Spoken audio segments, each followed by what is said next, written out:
നിങ്ങളുടെ favourite shows ഇനി ഒരിക്കലും മിസ്സാവില്ല. ഇപ്പോൾ C5 കാണും നിങ്ങളുടെ ഫേവറേറ്റ് ഷോസ് തികച്ചും സൗജന്യമായി. ഭാര്യ ഗർഭിണിയായതിന്റെ സന്തോഷത്തിലായിരിക്കും അല്ലേ? നീ പറഞ്ഞത് സത്യം. ഇതുപോലൊരു സന്തോഷം എന്റെ ലൈഫിൽ ഉണ്ടായിട്ടില്ല.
ഹലോ, ഇപ്പൊ കണ്ടോ? ഇതാണ് കുടുംബം. ഇനിയെങ്കിലും ഇതിനകത്ത് വിഷം ചേർക്കാൻ ശ്രമിക്കരുത്. നിങ്ങളുടെ മനസ്സിൽ എന്താന്ന് എനിക്ക് നല്ലതുപോലെ അറിയാം. പക്ഷെ ഈ നെല്ലിശ്ശേരിയിൽ ഞാൻ ജീവിച്ചിരിക്കുമ്പോ അതൊന്നും നടക്കില്ല.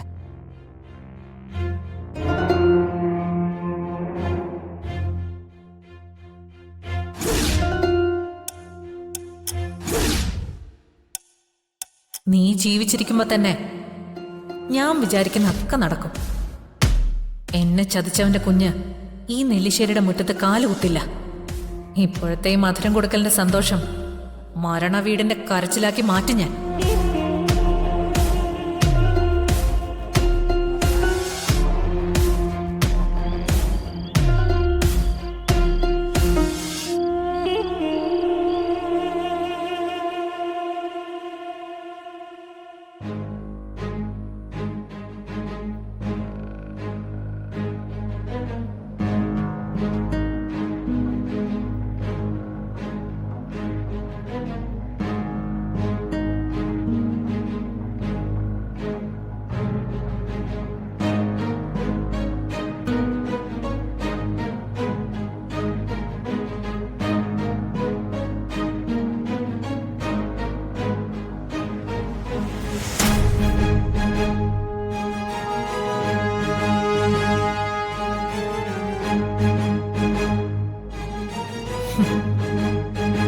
എനിക്ക് തന്ന വാക്കവൻ മറന്നു. ഈ വീട്ടിൽ ആദ്യം അമ്മയാവേണ്ടത് ഞാനല്ലേ? ഞാനിതെങ്ങനെ സഹിക്കും? എല്ലാം സഹിക്കാം, ക്ഷമിക്കാം. പക്ഷെ ധനുഷിന്റെ ചതി, അത് ക്ഷമിക്കാൻ എനിക്ക് ഈ ജന്മത്ത് കഴിയില്ല. അവനോടിത് ചോദിച്ചേ പറ്റൂ.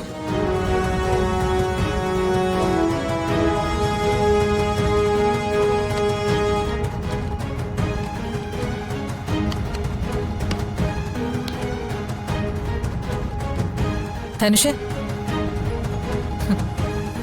ഭാര്യ ഗർഭിണിയായതിന്റെ സന്തോഷത്തിലായിരിക്കും അല്ലേ? നീ പറഞ്ഞത് സത്യം. ഇതുപോലൊരു സന്തോഷം എന്റെ ലൈഫിൽ ഉണ്ടായിട്ടില്ല.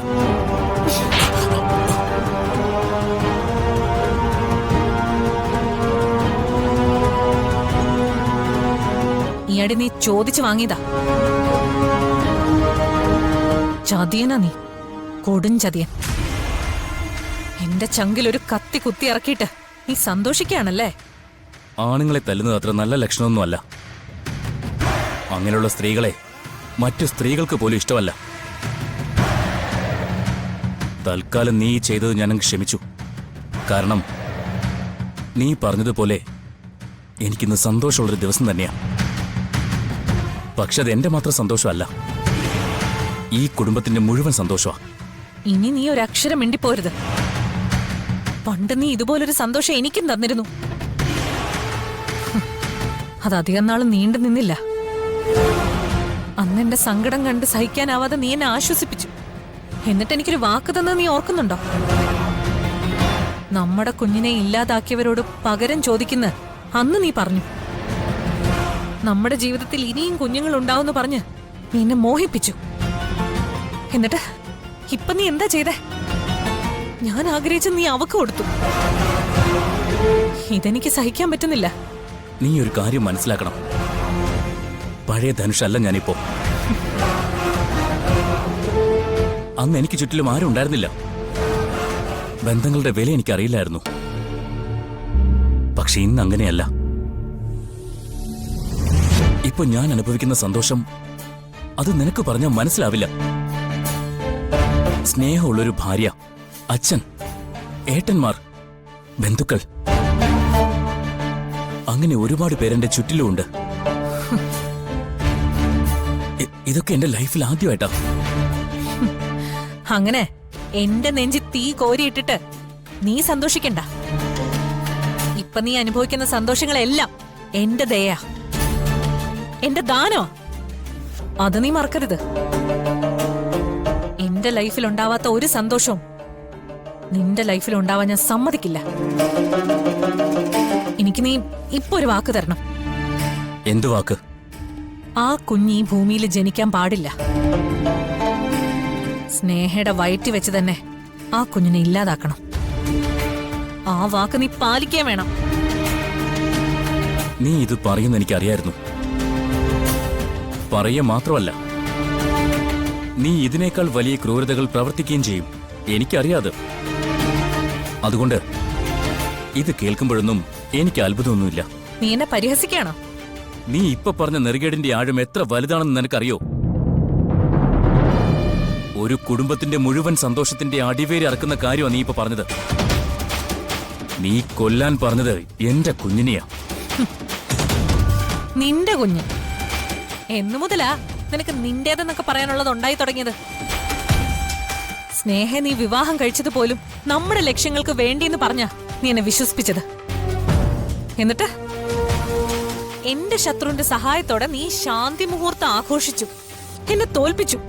ഇപ്പോ നിന്റെ ഭാര്യ ഗർഭിണിയായി. സന്തോഷം കൊണ്ട് ലോകത്തിന്റെ നെറുകയിൽ എത്തിയെന്ന് നീ വിചാരിക്കുന്നുണ്ടാവും. പക്ഷെ ഒന്ന് നീ ഓർത്തോ, ഈ സന്തോഷത്തിന്റെ എല്ലാ ഉയരങ്ങളിൽ നിന്നും ഒരു ദിവസം നീ താഴെ വീഴും. വീഴ്ത്തും ഞാൻ. എന്നോടുള്ള പക നിന്റെ മനസ്സിൽ തിളച്ചു മറിയാണെന്ന് എനിക്കറിയാം. അതിന്റെ ചൂട് നിനക്ക് താങ്ങാൻ പറ്റുന്നില്ല അല്ലേ? ഇപ്പൊ എങ്ങനെയെങ്കിലും എന്റെ കുഞ്ഞിനെ നിനക്ക് ഇല്ലാതാക്കണം. പക്ഷെ ഒന്ന് നീ ഓർത്തോ, ആ കുഞ്ഞിനൊരു പോറൽ പോലും ഏൽക്കാൻ ഞാൻ സമ്മതിക്കില്ല. പഴയ ധനുഷല്ല ഇപ്പൊ ഞാൻ. പഴയതൊന്നും ഇനി ആവർത്തിക്കാൻ എനിക്ക് താല്പര്യമില്ല. ഇനി ഒരിക്കൽ കൂടി ഇങ്ങനൊരു വാക്ക് നീ എന്നോട് പറഞ്ഞ പിന്നെ നീ ഇല്ല. അപ്പൊ നീ എന്നെ വെല്ലുവിളിക്കാനായി? ഇത് വെല്ലുവിളിയല്ല, എന്റെ തീരുമാനമാ. ഡൗൺലോഡ് ചെയ്യൂ C5 ആപ്പ്. കാണൂ എല്ലാ എപ്പിസോഡുകളും സൗജന്യമായി.